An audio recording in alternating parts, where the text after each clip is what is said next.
Est-ce que vous avez encore le droit de parler dans ces pays, vous le PPRD? Est-ce que vous avez encore le droit de défendre Kabila dans ces pays, vous le PPRD? Votre coco, votre pépé, Kagame est déjà mort. Il y a du trouble au niveau de Kigali, il y a du trouble au niveau de la République rwandaise. Tshisekedi déjà a vaincu. Et ce n'est pas en vain. Bon, on en a bien. Le président Tshisekedi n'est pas à Kinshasa. Tout le bel lobby.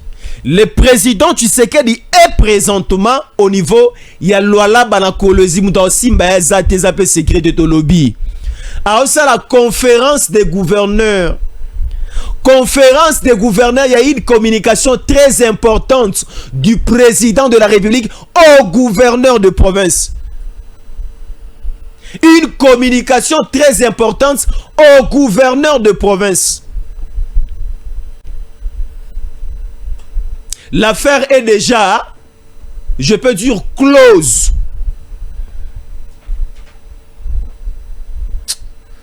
Bande Konangai, nous allons citer les noms de certaines personnes dans cette émission. Baole la biso koko na samai. Bacheli biso manyo konangu ba mai na mai lembi balingi babanda ko consommer biso to sopi yango na mabele zelo. Poupola olia comme ça totala yoto ndimayo. Est-ce que tokoyi ko banda siko émission na lobby que nous émettons depuis Kinshasa nous na encore rappeler bandeko. Ici à ce niveau Makamu Fayulu azao senga tolingi yango te Bemba déjà lobby yango lobby. Entre le discours de Bemba et le discours de Fayulu toponi nini? Bemba a dit ceci. Mutu asengela Senko na SCC audience et pas Macron en France. C'est qui? C'est Kagame. Kagame a appelé Macron. Il y a une délégation de l'église catholique du Congo, République démocratique du Congo. Il y a une délégation de l'église protestante de la République démocratique du Congo. Bazaro ya Paris, na France, na Champs-Élysées, Yamba Bango. Kagame a sengeli bango audience. Chiko batu o Kagame a sengela ki audience na France. Batu oyo Kenya, Rwanda na Uganda bapesi bango mosolo po basala carnaval na bango ba okende ko luka katumbi ba okende ko luka batu yo Fayulu o akoloba ke mokonza mboka ayamba bango andi ma projet na bango bazaro ya nango tondi matin et Fayulu commence à faire pression au président Tshisekedi depuis alobaga repère sa réponse dans 48 heures a repère sa réponse té ta Tshisekedi e mutu munkwabu Kabesewani Tshisekedi e mutu munkwabu alakai Fayulu dans 48 heures a repère sa réponse sikobo tu na ngai Tshisekedi ayambi Fayulu moko nini ayambi Fayulu jeudi le jeudi c'était le 5 donc si nous calculons bien ayambi Fayulu le jeudi donc le samedi ou à 7 ne sengela ki ba pesa réponse que ba chole yaka ambongo yaka SCC boya Fayulu lo bito benga bino ba kanisa ke ba robenga bango le samedi ou ce dimanche ou encore le lundi Tshisekedi avandeli yango abi ba oyate ils ont un agenda du Rwanda na ko lo bango sikoyo ce n'est pas caché. Alors Kabila soi-disant asilisi makambo ya yugo sala na Goma te asilisi ta Kimi balingi baboma ya Kimi. Kabila n'est plus à Goma. Kabila quitte Goma ensemble avec Moïse Nyarugabo. Kabila quitte Goma ensemble avec Marcelin Chichambo parce que Marcelin Chichambo a eu déjà ordonnance ya Kabila pour akene rekoma gouverneur na Sud Kivu tata na biso ya mukola mandefa pembe lokoleza osalo pasi oza otambola na sanzete Kabila lenga kotsa na libulu Marcelin Chichambo badeko bazona nanga na Bukavu na Uusi na Niantende badeko bazona nanga na Fizi na Walungu badeko bazona nanga na Kabare na Kalei bote ya tata oya manefa pemba za otambola na nzete esi akoli Chichambo Marcelin. Kabila a nommé comme gouverneur na Sud Kivu. Na légitimité nini Kabila zanango a nommé Marcelin Chichambo gouverneur. Bangwana siko babimi ensemble balongwe Goma. Destination inconnue. On ne sait pas. Baza na Kigali. Bazongi na Windhoek. Parce que Windhoek, kabe soebi que Windhoek c'est la capitale ya Namibie. Bazongi Windhoek. On ne sait pas. Bakei Kampala. Parce que lelo awa babimi Goma. Alors, on se pose la question de savoir. Le communiqué lancé. Na rébellion oya peur de lobby. Balancer communiqué pour dire la présence de Kabila à Goma ne symbolise pas une alliance avec les M23. Nani Batunibino. Nani Atunibino. Oh, Kabila à Goma n'était pas ensemble, n'était pas sécurisé par la force rwandaise. Nani Atunibino. Sikoka BCA, Natuna Bango. O azo sekana Kabila o nani. Ba o bazo sekana Kabila o ba nani. Est-ce que Batu o bazaro sekana Kabila bako tele maboba sekana président Tshisekedi bako tele maboye baseka na Patrick Muyaya bato ba tele mi aboye. Kabila est allé simplement récupérer son affaire. Kabila est allé simplement dire à la face du monde que c'est moi qui est ici. Kabila avait toutes les assurances. Kabila est allé en France. Kabila a eu les assurances de Windhoek, de Kampala, de quoi encore? De Nairobi et de Kigali. Nous allons te soutenir. Va à Goma. Alors, la présence, l'arrivée de Kabila, selon eux, Bakanisa que Tshisekedi allait lâcher le pouvoir à Kinshasa. Oh, la famille Tshisekedi, Bakomo Kima déjà, na Bruxelles Airlines, Bazao Kende Bruxelles, Bazao Kende Belgique. Na Tuni Boya, est-ce que Bandeko la biso ba Congolais, Boza na Bruxelles, Boza na Belgique, Bomoni, une grande délégation de la famille Tshisekedi et Kimi Kinshasa et atterrir dans Zaventem, aéroport à Bruxelles? Est-ce que Bomoni na Roissy Charles de Gaulle, aéroport à Paris? Ba Congolais bazo kima ebele molongo baza roya na Paris baza kima Kabila. Kabila croyait que baobanga e. Baobanga était. Alors aujourd'hui,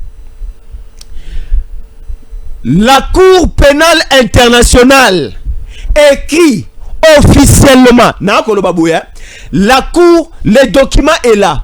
La Cour pénale internationale écrit officiellement à la République démocratique du Congo, à la justice congolaise, nous avons besoin de mettre la main sur Kabila. Alors, Kabila aujourd'hui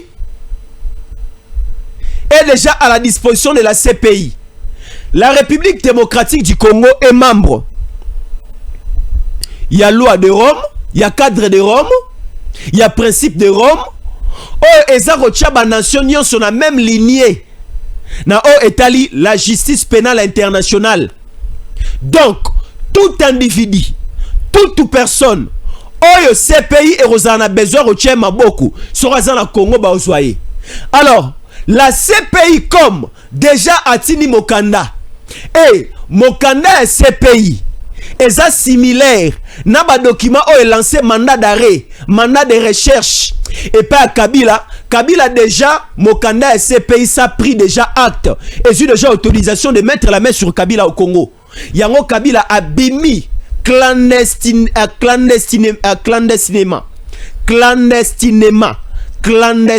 Kabila bimi na molili abimi kimi. Si quoi na tuni hein, ba membre ou encore ba service à CPI et pour émettre la main sur Kabila à Goma. Bino siko force rwandaise, bino siko ba militaire ce qui a AFC 23, bobeta ba service wana ya CPI Masasi. Comme ça, bomilokeli makamu. Kagame a komi benda. Parce que à un certain niveau, au moni na mona un couple. Un KBC. Mobali a koufi. Moi si a leli peneye pas koufa. Joua robimise bembe na mort ke komi. Babimise bembe moi si a continuer kolela rozanga moi si mobali na nga été. Mobali na nga ekeye avant l'âge. Atikeli nga charge abana. Ngai pena landa ekaka moi si a leli basimbi na bilamba. Et comme si kongonga kokende ko déposer mobali na cimetière na libulu na ya suka.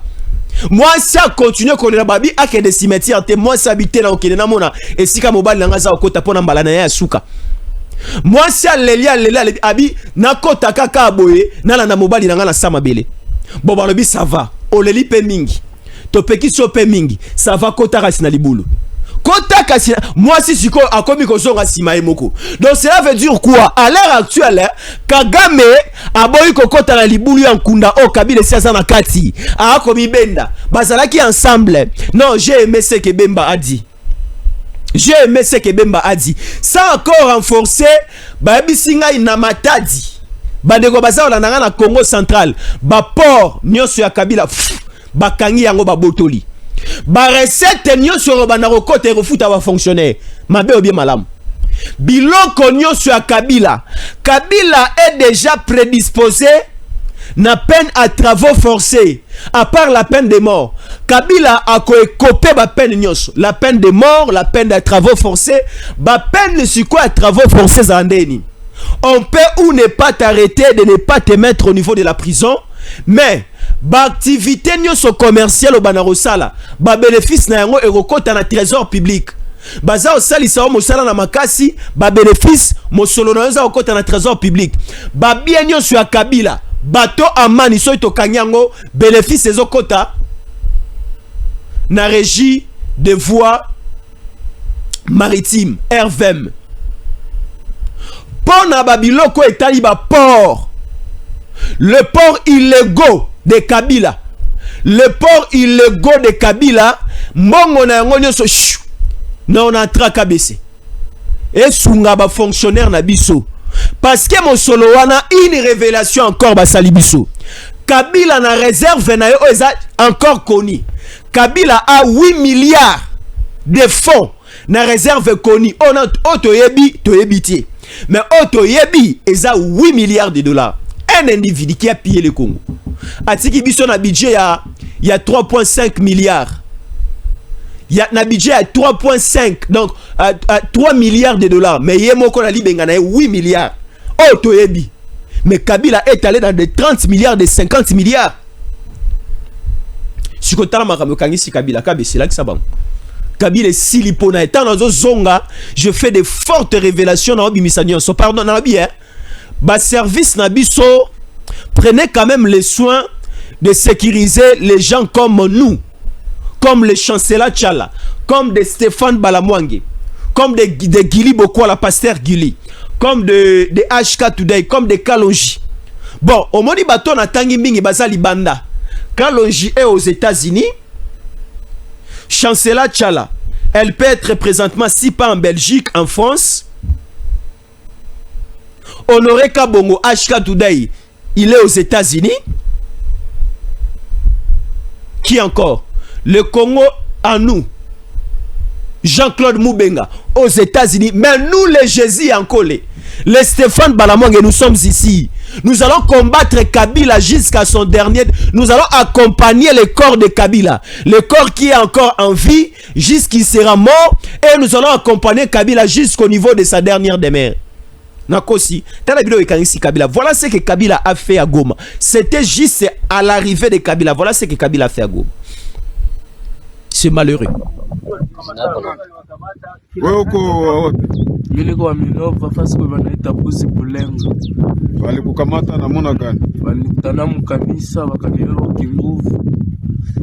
Wakatubeba mu maformasio zao, leo hii tumebatoroka tuko kukana bandugu yetu.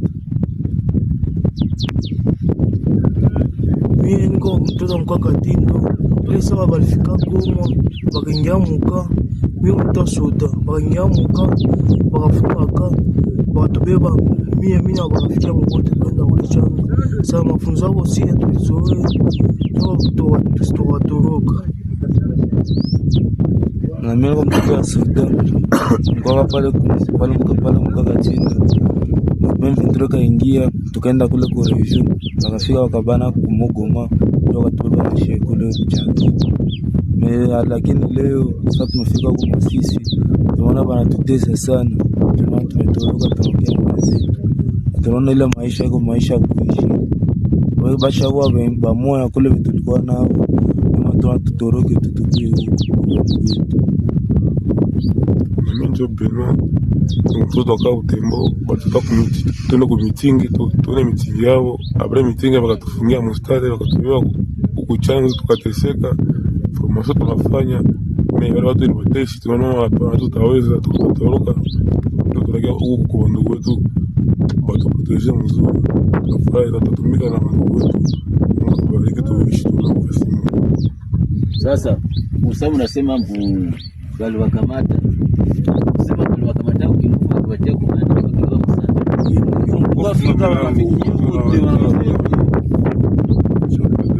Sawa, sasa kuzungumza mpasha zungumza mwaji hapa msikie kama kulisha kuona tu mshakuwa kuona hivi. Sawa? Ndio. Mshakuwa mkono ya basi. Kama tuko na washauri sasa mko wa kufanya kuona gisi ya kuita wale wenzenu wale kama kuna kama unaweza kuomboa nchi yenu. Hakuna siku mtu wa mbali anaweza sema kisha nilikuwa ninapenda kuuliza sasa, wakati mnapatikana mlikuwa napigana tu muishie wapi?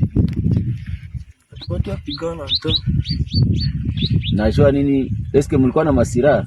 Walikuwa tupata sira mbili, tuchako watu basita, tunagala tu pale wakikia take wa mshinji watakufa kwa java na saa kuna mabunduki au wanalala mapale kile mailite. Mlikuwa kukilima gani? Migano kuko ba soda ngapi ba Batusi wote ni Watusi wote ni wanaongea lugha ya Mungu. Shii tuko tubakomo shi wa Mungu. Ndio njoo hapa. Sasa walienda mazisi tena hapa. Wabajue nji. Mlikuwa migano. Ba soda mingi ni Rwanda bako pale. wote Ba Rwanda ndani. ofisia wote ni Batusi. Komanda mwiko pale mlikuwa naishi nake na Kapijo. Ni Mtusi. Nani wa Rwanda? Na mwingine Ngabo. Nani Mtusi? Nani wa Rwanda?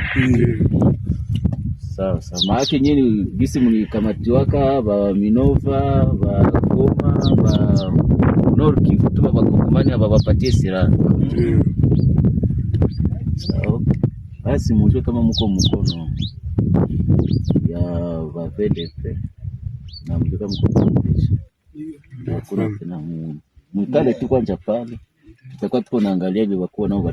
Voilà, là ce sont les 4 jeunes rescapés.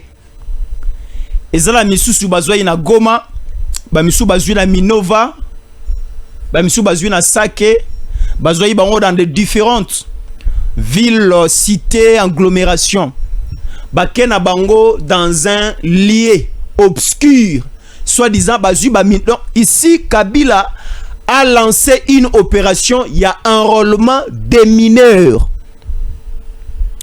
Au début de cette opération, M23 na AFC sur recommandation de Kabila. Je dis sur recommandation de Hippolyte Kazembedi. Bolimi Sangana Lobaboué. Jean-Pierre Bemba hier, en direct dans une émission, il a appelé ce l'accent bateau bazar c'est ensemble. Hein? Il a appelé ce monsieur Nazo Luka Kombo na Pesaye. Kabe sozomo na batongo bangwana. Omoni moto aza na katikati en costume. Balobi Kombo oto ako benga ye akala wana ya 2001 kino 2018 yango te. Bemba pesi biso Hippolyte Kanambe Kazembere. Ne Kombo na ye yangwana. Eza na attestation de naissance na ye. Kabe sena zonga. Ngai je suis né na Luluabour. Je suis né na Luluabour. Luluabour c'est où Kabesi? C'est au Kananga. Luluabour c'est au Kananga. Alors, na attestation de naissance na hôpital nanga sika na Botamaki, na ba service administratif na Kananga wana, si vous allez chercher, vous allez voir le nom est bien écrit. Jésus Yankole Chamboui Katanku Mputu Wamuleba. C'est mon nom. Jésus Yankole Chamboui Katanku Mputu Wamuleba. C'est mon nom. Vous avez mon nom. Alors Kabila kombo na ye ezali Hippolyte Kanambe Kazembere. Aye a abomi a Mouze Kabila. Tala bapaya nyonso baza bapaya koyamba te. Attention na ko adopter bato na loyenge. Kabila a adopté un lion au niveau de la famille. Mouze Kabila a adopté un lion au niveau de la famille. Aya Léa Bomie a Zubomengwa Congo et a paralysé toute la République. Bon, tout le monde sait, hein, tout le baboui. So Kabila zagi na mboko te. Kaka na 6 ans, 7 ans pamba au président Tshisekedi Azumboku. Nde tokomi wapi? Nde esi tokomi musika. Ni tété des querelles, des embuscades, des dangers, des tueries, des affrontements, des crises et des guerres créés par Kabila. Nde esi toke musika. Bandeko musuba wa kolobake ono Kabila un seul monsieur a paralysé toute une nation. Non. Kabila a fait 18 ans au sommet de ce pays. Kabila a un carnet d'adresse. N'a pas payé belé à Filika. Et Kabila c'est un poison rwandais. Kabila a ça poison rwandais. Un pion du Rwanda utilisé pour la déstabilisation de la République démocratique du Congo. Dur que Kabila a ça déstabiliser la République. Parce que Kabila agit. Mais derrière Kabila il y a des pions qui poussent. Isa oloba lokola ba lobaka bo soko omoni mwana soso za osala lo lendo seke mama na yaza na sima soko moni mwana ntabaza osala lo lendo seke mama na yaza na sima. Mais attention na kikalunga mafuta moto wa ko sala lo lendo lokoleleki na kikalunga su ya maya moto mama na yo ko kotela yo te okolela tio kolemba pasi ya yo moko. Alors ba Congolais, il faut être vigilant. Nous souffrons énormément dans ces pays. Je dis nous souffrons énormément dans ces pays et c'est maintenant le temps de libérer ce Congo. Président Tshisekedi a réuni tous les gouverneurs à Pesibaron d'autres. Et na niveau ya Sud et Nord Kivu. Oui, ba gouverneur ni baé. Eza Erasto Bahati Rwandais wanata. Eza ba élément rwandais ta moto aye pour le compte ya Sud Kivu, c'est Évariste Kakule. Celui qui avait remplacé, ou bien celui qui a remplacé Peter Chirimwami. Yendaza Sikona Lualaba. Mais pour le compte, Yacide Kivu, c'est le vice-gouverneur. Oyo Aouti, na ville, la deuxième ville à Sud Kivu. La ville d'Uvira. C'est lui qui a pris les bateaux dans le lac Tanganyika. Il est descendu, il est arrivé au niveau de Kalemi. À partir de Kalemi, à descendre au niveau de Lualaba. Vous voyez le schéma? C'est lui qui représente le Sud Kivu. Et ça, Marcelin Chichambo au Kabila Tchété. Alors, écoutez, le soi-disant PPRD et le conseiller Koufé Panzana lance un communiqué en disant que Kabila était dans un tourisme patriotique à Goma. Il n'est pas de mèche, il n'est pas de mèche avec les M23 AFC. Il était simplement parti rendre visite à de nombreux Congolais qui sont au niveau de ce coin de la République démocratique du Congo. Il n'a pas un agenda caché, ni même une alliance avec les rebelles et les terroristes qui tuent au niveau de la zone est de la République démocratique du Congo. Ce qu'on appelle Tala Kabila ou Akangi Maboko, Hippolyte Kazembere. Akangi Maboko, Pene na etozana Bertrand Bisimwa, un KBC. Azana chemise bleue. De l'autre côté, nous avons le sanguineur, le diable, le condamné à mort. Corneille Nanga. Azawana, Aza avec un t-shirt grise, avec un pullover bleu ciel à Tchelikolo. Non, bleu de nuit à Tchelikolo. Et de l'autre côté gauche de Kabila, nous avons un certain Tutsi Rwandais. Comment on a nani? Moïse Nyarugabo, soi-disant ya Minembwe, mais il n'est pas de Minembwe. C'est un tout Rwandais. Azala sénateur Namboko par accident, Azala peut député national Namboko par accident. Et Tomoni Erasto Bahati, le Rwandais encore, le soi-disant gouverneur ya Goma. Or Goma etikala kozala gouverneur te. Gouverneur azalande na Nord Kivu. Erasto Bahati yo na coin.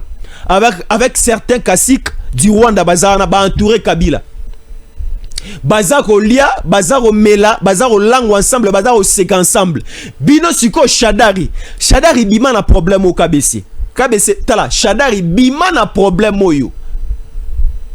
Shadari abotate. Shadari abalate. Est-ce que moi si vraiment ya Emmanuel Shadari au côté à Mobali na ote? Est-ce que bana Shadari vous n'avez pas un conseil pour votre papa? Abima na mabele, abima na dossier à Kabila. Déjà lobby. Na lobela kiango awa. Obe Minanko a dit ceci. Je ne savais pas. Le Congolais, pardonnez-moi. Je ne savais pas que Kabila était des mèches avec la rébellion de M23 et AFC. Là, c'est Obé Minako. Le Losiko Emmanuel Ramazani Shadari, on a déjà 5 millions de dollars. Shadari Kabila a payé enveloppe, il y a 5 millions de dollars à que nous reçoit la campagne électorale pour la présidentielle de 2018. Shadari a Zouambon, on est sur a tient la poche à bien en salle, on a déposé dans le congolais, on a dit Sikoyo, Shadari ole oliambongo na yo 5 millions na eza ya Kabila pete eza ya mboka. Ololi yango malembe na kimia. Olingi kimia te. Baby si biso selon les calculs simples basali. Si tu as 1 million de dollars, ozo utiliser 100 dollars par jour, on sala 25 ans avec 1 million de dollars. Tu as 1 million de dollars. Ozo liaka 100 dollars, 100 dollars, 100 dollars. Pendant 25 ans, 1 million négocie là.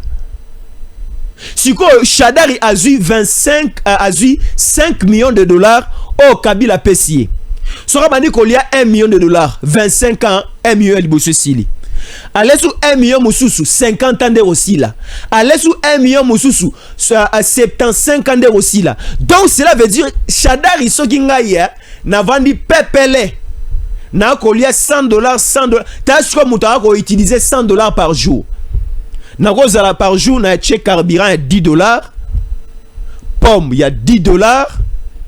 Bilora kolia na famille, il y a 20 dollars. 100 dollars route de rokokate. Na ebité hein. Ba famille ni na ngona Congo a ba utilisera 100 dollars ya kolia paye utilisation journalière. Il y a 100 dollars, je ne pense pas. Stéphane Balamang, je ne pense pas qu'il utilise 100 dollars par jour. Bon, na habité na président, c'est pas président, tu sais que le la bateau baza belé, ba service c'est belé, hein. Mais na ba biso bateau ya boy. Na di Shader, c'est un individu simple comme Jésus Yankol. Shader aza le rôle ngai. Ngaku du lelo na leki Shader imakasi. Parce que ezana etuluku ya ba Congolais baza royo kabiso ba ko prêter biso attention parce que toi rebundi la mboka te. Entre moi et Shader qui est plus patriote, ba Congolais boloba. C'est Jésus Yankol. Parce que ici, nous vous donnons la situation de tous les jours, de toutes les minutes et de toutes les heures. Position, évolution, les combats, les affrontements de Wazalendo. Nous les faisons tous les jours avec beaucoup de risques. Une fois j'ai pris le volant pour rentrer à la maison. Dans au volant, dans le rétroviseur, il y avait une Jeep qui me suivait. Na kedebo akei na côté na station na cha carburant et pas télémi mpanzi na komi ko kenabita la zoba oyo. Je suis protégé par le ciel et le combat que je suis en train de mener, c'est un combat reconnu même par Dieu, Dieu le Père. Toza otambola sans policier, toza otambola sans sécurité, mais la meilleure sécurité est la sécurité du ciel. Nzambe sora battre la batterie. Alekina ba garde républicaine. Alekina la police, Alekina Nyonso. Tellement que nous savons que le combat au doza mené, c'est un combat noble aussi malango tata bosali Nyonso. Ata bosali Nyonso rosimbate. Biloko wa Kabila to banga ete to kanga yango. Et aucun chef d'État,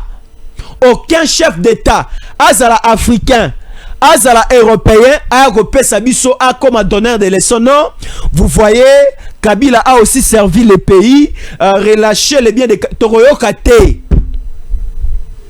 Sarkozy Non, c'était François Hollande ou bien Sarkozy, rappelez-moi. Entre les deux, Mokoya na Kinshasa, asenga président Tshisekedi abimisa Mwanganchuchu. Président Tshisekedi aloba non.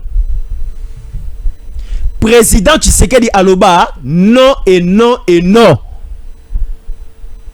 Vaut mieux to bimisa kuluna o azana prison ya makala. Vaut mieux to bimisa moto ayibi mbongo l'état azana prison ya makala. Mais Mwanganchuchu akobima te.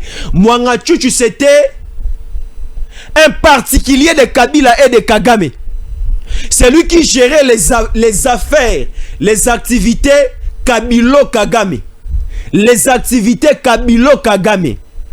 Il a beaucoup tué na Rubaya, na Rutshuru. Rubaya, c'est au niveau de Rutshuru. Il a beaucoup tué. C'est malheureux ça. Alors, déjà, le valise. Comme il faut préparer ma valise. La première délégation quitte Kinshasa pour Washington. Ils seront logés dans un hôtel 3 étoiles. Et cette délégation sera prise en charge par le Trésor américain. Ce sont les Américains qui vont loger la délégation au Kenya parce que là, les 10, il nous reste 5 jours. Il nous reste 5 jours. La délégation au Kenya. Oui, il faut que jour ni. Tu dans le bateau. Bon, bet avion na masasi. Dans le bateau, mais Fachi aussi arrive. Sans effet, Hippolyte Kanambe. Sans effet. Fachi aussi va partir. Donc, à l'heure actuelle, chacun d'eux. Quand je dis chacun d'eux, M23, AFC M23, Bakomi Kobendan. Kabila cherche maintenant à se justifier de dire que Atikala Kozala ensemble na bateau te. Mais o aza osekana bango banani. Azalana bango.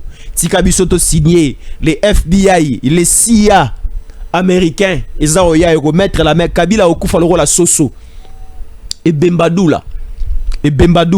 Kabila okufa loko la soso. Kabila okufa loko la soso. Merci beaucoup Naba Congolais. Bele Bazao Komelabiso. Je vois des JC Mala Azao Komelabiso, de Dewar Kabongo, Mama Sophie Kibo Bazao Talapé Awako Komelabiso.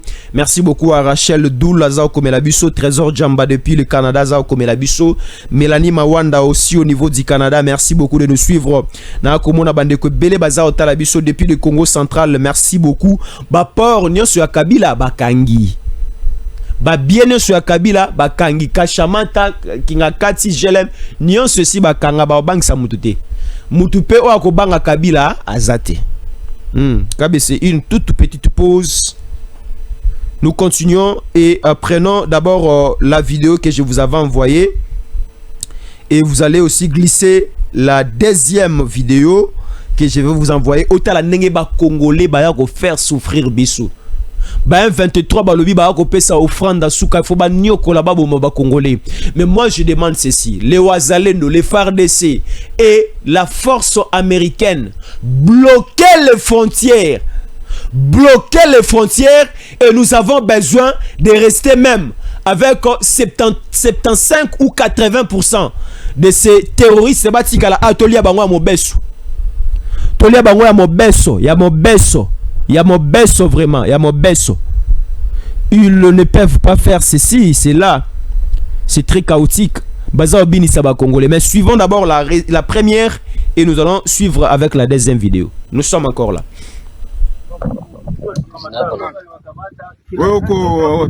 Miliko Minova fasi kwa wanaita busi bulengo. Walikukamata na muna gani? Walikutana mkanisa wakanibeba kinguvu. Wakatubeba mu maformasio zao. Leo hii tumebatoroka tuko kukana bandugu yetu. Mimi niko mtoto mkwa Katindo. Pesa walifika Goma, wakaingia muka. Mimi mtoto soda, wakaingia muka, wakafumaka, wakatubeba. Mimi na wakafikia mkote kwenda ule chama. Sasa mafunzo yao si tulizoe.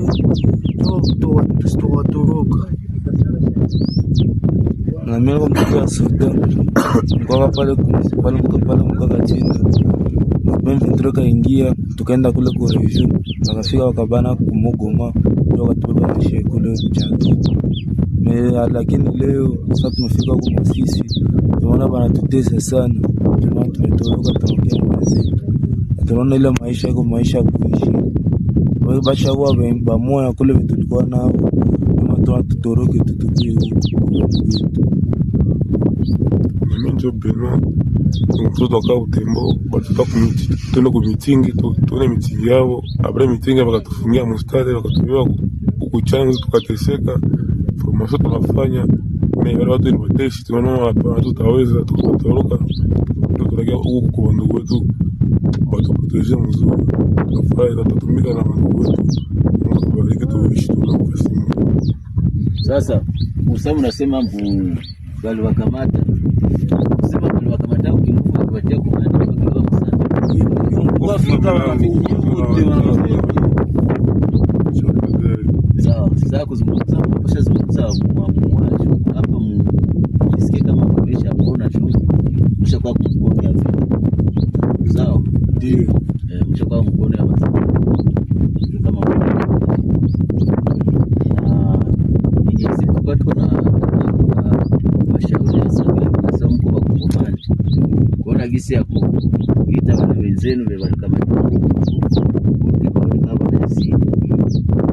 kuna kama unaweza komboa nchi yenu.